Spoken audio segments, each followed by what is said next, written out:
Galera, é o seguinte, quem pôde comprar um Dreamcast logo em seu lançamento no fim da década de 90 teve algumas oportunidades únicas que fizeram o console se tornar um marco diante daqueles que o possuíram. E dessas possibilidades é interessante a gente comentar duas, que foi o que o console conseguiu fazer de predominante logo quando chegou. A primeira delas foi o fato dele ser a primeira plataforma de sexta geração com o poder de 128 bits, trazendo jogos revolucionários para a época e que se distinguiam de tudo o que a gente estava acostumado a ver até então. E a segunda foi a capacidade de executar de certa forma, versões aprimoradas dos jogos que estavam saindo para a quinta geração, especialmente para o PlayStation 1.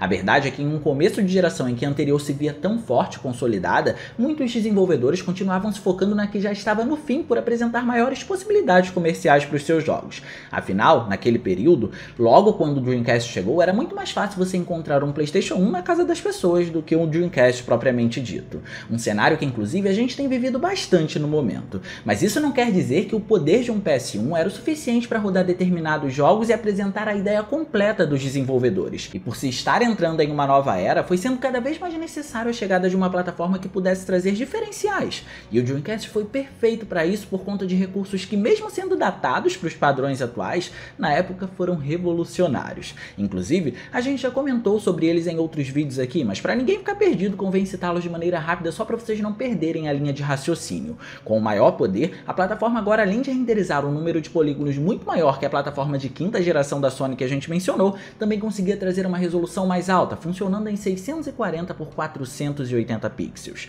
Só que em adição a isso, essa resolução podia ser usufruída com o uso da saída VGA do console, que trazia não apenas uma imagem bem mais nítida dependendo do monitor que você usasse, como também um padrão de cores de melhor qualidade quando comparado ao tradicional cabo AV.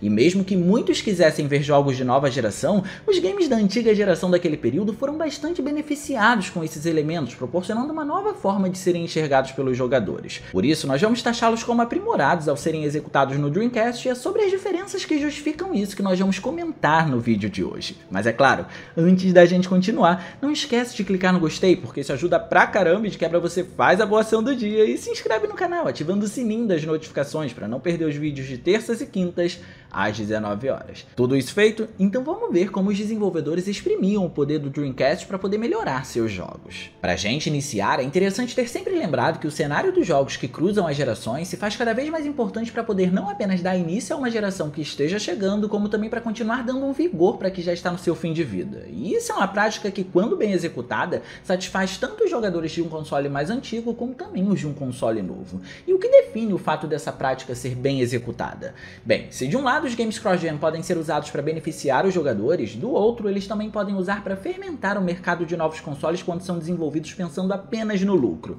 ou seja, é uma faca de dois gumes. Então, para responder essa pergunta, a gente precisa entender o contrário de quando essa prática é bem executada. Quando um cross-gen é mal feito, nota-se claramente, por exemplo, que ele é bastante distinto da versão de um console mais forte. E não é exagero dizer que às vezes costuma até parecer um jogo completamente diferente. E isso pode ser feito intencionalmente para dizer para o consumidor que ele precisa de um novo console para ter aquela qualidade. E curiosamente, essa sequência que se destina às duas gerações, quando olhamos para sua versão mais fraca, ela tende a ter visuais inferiores até aos jogos que o antecedem na mesma plataforma. Por exemplo, Call of Duty World at War no PS2 não apenas é completamente diferente de sua versão para PS3, como também tem gráficos inferiores aos de Call of Duty 3 na mesma plataforma. E isso se alastra pela qualidade de todos os aspectos, inclusive. Mas o visual, por ser o primeiro contato que o jogador tem, é o que costuma ter o pior desempenho ou o que mais se destaca diante de outros problemas. Então, com isso, agora que a gente já sabe quando um cross-gen é mal executado, já deu para ter uma boa noção de quando ele é bem executado, né? Um cross-gen bem executado consegue aproveitar ao máximo da plataforma mais antiga, ao mesmo tempo em que explora não apenas o poder da geração mais nova, mas também os recursos disponibilizados por ela. Um cenário que, por sinal, precisa de um equilíbrio exímio, porque as experiências precisam valorizar o que cada plataforma tem de bom, sem deixar que a nova, ao exibir seus novos recursos, desvalorize a mais antiga. E por isso, o Dreamcast é excelente para poder exibir tudo que a gente está falando. Mas para começar a mostrar o acervo que a gente tem em mãos aqui para exemplificar tudo que está sendo dissertado, é bom começarmos pelos casos mais leves, para a gente entender o que a plataforma da Sega conseguia valorizar mais nos jogos. Sendo assim, a gente começa com Resident Evil 2, um dos games mais aclamados de toda a franquia, que teve excelentes versões para todas as plataformas em que foi lançado, e que, diga-se de passagem, não foram poucas. Só que ele teve teve um charme no Dreamcast. Então, pra gente ver esse diferencial, vamos aos fatos técnicos. A verdade é que o segundo game da série é o que menos utiliza do poder do Dreamcast para poder melhorar alguma coisa, mas mesmo assim as melhorias estão presentes e são perceptíveis, o que o faz entrar nesse vídeo obviamente. No console da Sega, quando comparado ao PS1, o modelo dos personagens, que era um dos poucos elementos em 3D presentes no jogo por conta do seu estilo pré-renderizado, era melhor contornado com muito menos quebra poligonal, tendo raríssimos serrilhados. Mas ao mesmo tempo, eles também eram mais nítidos e tinham uma coloração mais clara, facilitando a visualização de detalhes. Os ambientes não foram tão valorizados pela nitidez em específico, mas se aproveitam da paleta de cores do console, trazendo o mesmo aspecto que os personagens têm nesse sentido. Só que o segredo para equilibrar a suavização com a nitidez, especialmente nos personagens aqui, está no uso do anti-serrilhamento com a saída VGA do console. Agora, com a maior resolução, tudo fica mais nítido de fato, tirando bastante do aspecto pixelado que o PS1 traz para o jogo. Só que nitidez também torna visível os problemas, e por isso o anti-serrilhamento por hardware do console aqui foi fundamental. No entanto, a cereja do bolo para o Dreamcast nesse jogo é que quando o assunto são as animações em CGI, a versão dele é a que conta com a melhor qualidade visual, aumentando a sua resolução e removendo o letterbox, que são basicamente aquelas faixas pretas na parte superior e inferior da tela, fazendo isso melhor que o GameCube, inclusive, justificando porque eu disse que essa versão tem um charme. Mas não parou por aí, porque em seguida foi lançado o terceiro título da saga também para o Dreamcast. E ter essa sequência de lançamentos aqui é interessante porque Code Veronica estava próximo de sair para o console, e o primeiro jogo da franquia foi lançado para o anterior a ele, que foi o Sega Saturn. Ou seja, todos os games da linha principal até então estavam disponíveis para os fãs da Sega. E com Resident Evil 3, as impressões são ainda melhores. Para ser sincero, eu acho o terceiro título da saga um dos mais incríveis visualmente falando pro PlayStation 1. O jogo tem uma facilidade incrível em trazer cenários pré-renderizados com muito mais elementos não interativos, além de adicionar mais pontos específicos que são em 3D para interação com o protagonista. Ou seja, era um conjunto bem completo.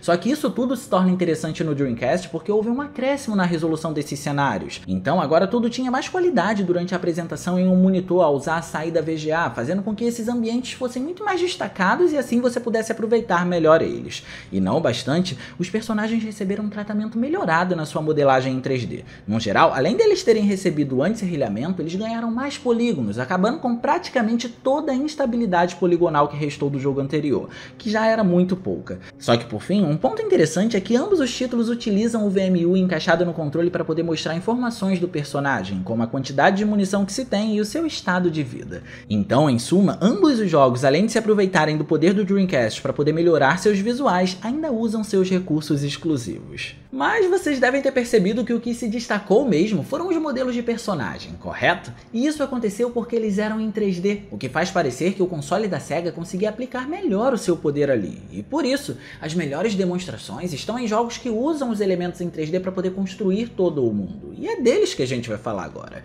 Começando nesse caso com Dino Crisis, que tem a mesma pegada de Resident Evil e mostra bastante como o Dreamcast aprimora tudo que a gente tem na versão de PS1, apenas pelo fato do jogo ser em 3D. De início, nesse caso, já vale dizer que como todo o jogo é renderizado em 3D, a iluminação acaba funcionando melhor do que nos ambientes pré-renderizados de Resident Evil. E assim, temos mais facilidade na interação das nuances de um ponto de luz, não apenas com o personagem, como também com os cenários. Ou seja, os cenários parecem ser mais naturais. E já falando dos personagens, aqui a gente encontra tudo que os jogos anteriores citados fizeram. E por isso, comparativamente com a versão de PS1, temos menos serrilhados com um maior número de polígonos trazendo modelos mais consistentes. Só que nesses modelos, a gente também percebe alguns detalhes a mais, como a maior identificação dos detalhes do rosto de cada personagem, assim como um tom de pele mais natural neles, que talvez isso especialmente se deva pela melhor paleta de cores do console. Só que por fim, Dino Crisis traz não apenas mais nitidez em todo o conjunto, como também retrabalha alguns assets de objetos para poder acompanhar a consistência visual. Podemos dizer que essa é uma versão bem clean do game, e provavelmente a melhor forma de jogá-lo. Já indo para um caso que trabalha isso de forma ainda melhor por um único quesito em especial, temos Spider-Man, ou Homem-Aranha, como vocês preferirem chamar. Mas é preciso deixar claro que tanto sobre ele como sobre Dino Crisis, a gente precisa valorizar muito no PS1 o fato de ambos rodarem com tudo sendo renderizado em 3D e em tempo real.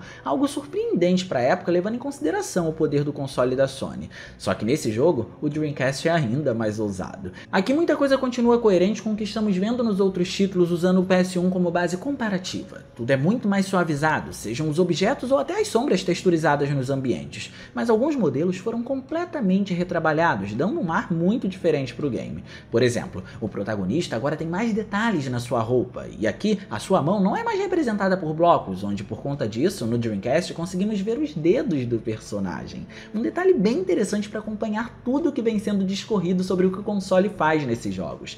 Mas se é para falar de detalhes, Tomb Raider The Last Revelation, sendo a primeira aparição da saga no console de 6ª geração da SEGA, consegue trazer alguns bem interessantes também, mostrando que jogos em 3D se beneficiaram muito com o poder do console. E é muito importante dizer que esse é outro exemplo excelente de como usar ao máximo o poder do PlayStation 1, porque de fato o jogo é bastante competente na parte gráfica, mas o Dreamcast leva melhor por detalhes, literalmente. Para começar, a iluminação é superior aqui, logo no começo, que tem um efeito que tenta imitar o que conhecemos hoje como luz volumétrica para poder representar um feixe de luz se espalhando e incidindo no cenário. No Dreamcast a representação é muito mais natural e até realista para o padrão da época. Na realidade, toda a direção nos efeitos de luz acaba sendo melhor aqui, e isso fica evidente quando a gente coloca em parede comparativa com a versão da plataforma da Sony. Só que começam a aparecer os detalhes, né, que é o que a gente quer comentar. Por exemplo, essa é a única versão em que a personagem tem sua própria sombra sendo renderizada de acordo com a modelagem do seu corpo. Nas demais, o efeito é representado apenas por um borrão, inclusive na versão de PC, que tem a tendência de ser a melhor versão dos jogos sempre.